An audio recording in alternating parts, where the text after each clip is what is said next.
அநேகமாக Sherlock Holmes தான் கூப்பிட்டு வரணும்னு நினைக்கிறேன். என்னை நோக்கி பாயும் தோட்டா படத்தோட மியூசிக் டைரக்டர் யார்? பூத கண்ணாடி வச்சு கண்டுபிடிச்சாலும் தெரிய மாட்டேங்குதே. ஸோ மண்டே பிச்சுக்கிறாங்க எல்லாரும், யாராக இருக்கும்னு. அதுவும் இந்த சாங் டீசர் வேறு பயங்கர ரேஜ் ஹிட் ஆயிடுச்சு. அந்த மறுவார்த்தைன்ற பாடல் சிஸ்டி நான் பாடியிருக்காரு. ஏகப்பட்ட குழப்பங்கள். இதுக்கு பதில் எப்படி கண்டுபிடிக்கிறதுன்னு தெரியல. பட் ஒரு சின்ன கேஸ் ஸ்டடி என்ன அப்படின்னு பார்த்தோம்னா, தமிழ் சினிமாவில் நிறைய இசையமைப்பாளர்கள் இருக்காங்க. அதில் இந்த மறுவார்த்தை பாடல் கேட்கும்போது it is a beautiful blend of Carnatic and little bit of electronic music. So அதை வந்து ரொம்ப ப்ரொஃபஷனலாக எலிகென்ட்டாக அழகாக ஹேண்டில் பண்ண மியூசிக் டைரக்டர்ஸ் ரொம்ப குறைவு தமிழ் சினிமாவில். இந்த பாட்டை கேட்கும்போது இந்த டுவெட்டுக்கான சில எலிமெண்ட்ஸ்லாம் தெரிய வருது. ஏஆர் ரஹ்மானோட பாடல்களில் ஒரு quality of sound mixing and arrangement இருக்கும். அது இந்த பாடலில் லைட்டாக வெளிவருது.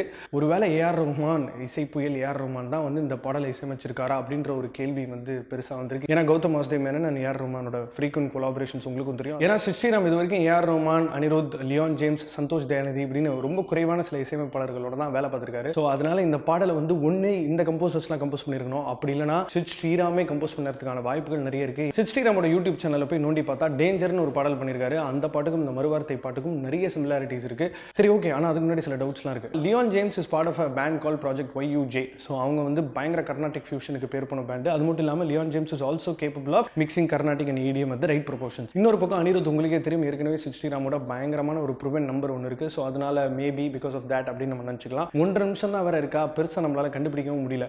ஆனால் அந்த ஃப்ளூட்டு லைட்டாக அப்படி கிட்டார் பேட்ச் அப்படி ஒரு சூப்பரான பின்னாடி ஒரு பீட் கலந்த ஒரு லூப்ல வந்து இந்த பாடல் வந்து பயங்கர லவ் வந்து பிரதிபலிக்குது. சந்தோஷ் தயாநிதி வேற ஏஆர் ரஹ்மானோட அசிஸ்டன்ட். அவரோட பாடல்களும் வந்து ரொம்ப லைட் ஹார்ட்டடா ரொம்ப ஹார்ட் வார்மிங்கா இருக்கும். அவரும் ஏற்கனவே சித் ஸ்ரீராமோட சேர்ந்து ஒரு பாடல் போட்டிருக்காரு. ஸோ ஒருவேளை அவராக இருக்குமோன்ற கூட ஒரு டவுட் இருக்கு. ஆனால் அந்த கான்ட்ரரி ENPTயோட மியூசிக் டைரக்டர் யாரு அப்படின்னு இவ்வளோ பெருசாக ஒரு ஹைப் கிரியேட் பண்ணும் போது அவங்க படத்தோட மார்க்கெட்டிங் ஸ்ட்ராட்டஜியை இதை பேஸ் பண்ணியிருக்கு. ஸோ அப்போ ஒரு சாதாரணமான கம்போசர் இல்லை ஒரு மீடியாக்கர் கம்போசர் இல்லை ஏற்கனவே இருக்கிற ஒரு establish composer, for example somebody like Ilaiyaraaja sir அப்படின்னா அந்த சர்ப்ரைஸ் எலிமெண்ட்டுக்கு எந்த அளவுக்கு வெயிட்டேஜ் கிடைக்கும் தெரியல. அதனால எங்களோட பிக்கெஸ்ட் கண்டுபிடிப்பு என்னன்னா, ஒவ்வொரு பாட்டு ஒவ்வொரு கம்போசர் கம்போஸ் பண்ணியிருக்காங்களோ அப்படின்ற ஒரு பயங்கரமான குழப்பம் வருது. ஏன்னா நம்மளை கன்ஃபியூஸ் பண்ணுறதுக்குனே கௌதம் வாசுதேவ் மேனன் இப்போ ரீசெண்டாக வந்து தேவி ஸ்ரீ பிரசாத் அண்ட் சிங்கர் கார்த்திக் கூட ஒரு ஃபோட்டோ எடுத்து போட்டிருக்காரு. இதெல்லாம் இன்னும் ஃபர்தராக வந்து ஒரு நெயில் பைட்டிங் மூமெண்ட்டை கிரியேட் பண்ணுது, யார் ENPTயோட கம்போசராக இருப்பா அப்படின்னு. இன்னொரு பக்கம் தமிழ் சினிமாவில் ரொம்ப ஃபேமஸான சில மியூசிக் டைரக்டர்ஸ்லாம் இருக்காங்க. For example Harris Jayaraj and Gautham Vasudev Menon உங்களுக்கே தெரியும். ஹாரிஸ் ஜெயராஜும் ரொம்ப அழகாக கர்நாடிக் மியூசிக்கை வந்து தமிழ் ஃபிலிம் ஃபார்மேட்டில் வந்து பயங்கரமாக அடாப்ட் பண்ணிக்கக்கூடிய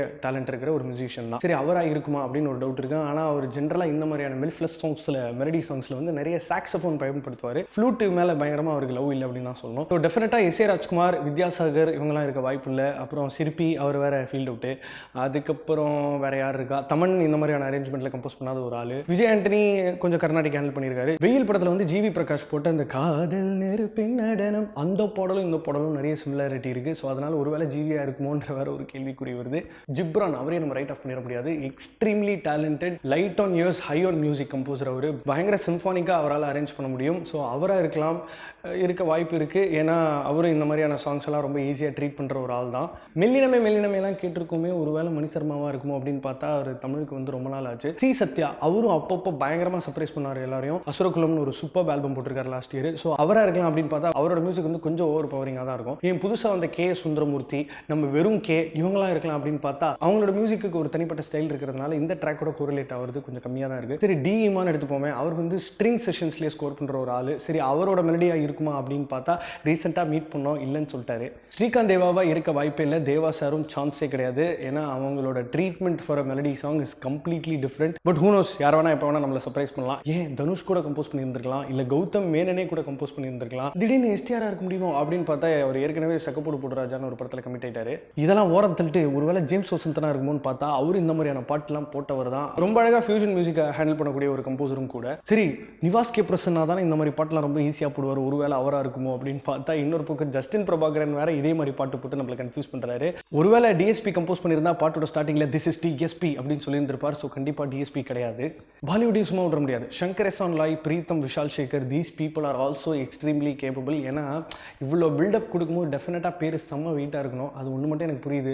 யுவன் சங்கர் ராஜா தான் ENPTயோட கம்போசர்ன்ற மாதிரி லைட்டாக பொறி தட்டிச்சு கொஞ்ச நாள் முன்னாடி. யுவன் சங்கர் ராஜாவை நம்ம என்ன மாதிரி பாட்டு போடுறாருன்னு கெஸ்ஸே பண்ண முடியாது. Because is extremely capable of variety. இவ்வளோலாம் பேசிட்டோமே, சந்தோஷ் நாராயணன் எங்க? சந்தோஷ் நாராயணனும் இதே மாதிரி பாட்டு பாடக்கூடிய ஒரு ஆள் தான். ஏன்னா அவரால் தான் சிங்கரோட அந்த ஃபுல் கெப்பாசிட்டி எக்ஸ்ப்ளாய்ட் பண்ணி அதுக்கேற்ற மாதிரி காம்ப்ரிஹெண்ட் பண்ணுற லெவலுக்கு ஒரு டியூனை கம்போஸ் பண்ணி டோட்டலாக இப்போ அவரும் நம்மளை கன்ஃபியூஸ் பண்ணுறாரு. ஒருவேளை ஷான் ரால்டனா இருக்குமோ?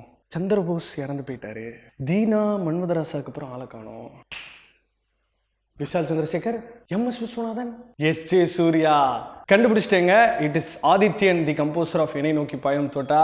இந்த வீடியோ பார்த்ததுக்கு ரொம்ப ரொம்ப நன்றி. எங்களுக்கும் தெரியல யார் இந்த பாட்டோட கம்போசர், இந்த ஆல்பத்தோட கம்போசர் அப்படின்னு. We just tried out a theory. We thought we could really break something and find something new. But whatever said and done, Anu Malik and Bappi Lahiri இல்லாத வரைக்கும் எங்களுக்கு சந்தோஷம்.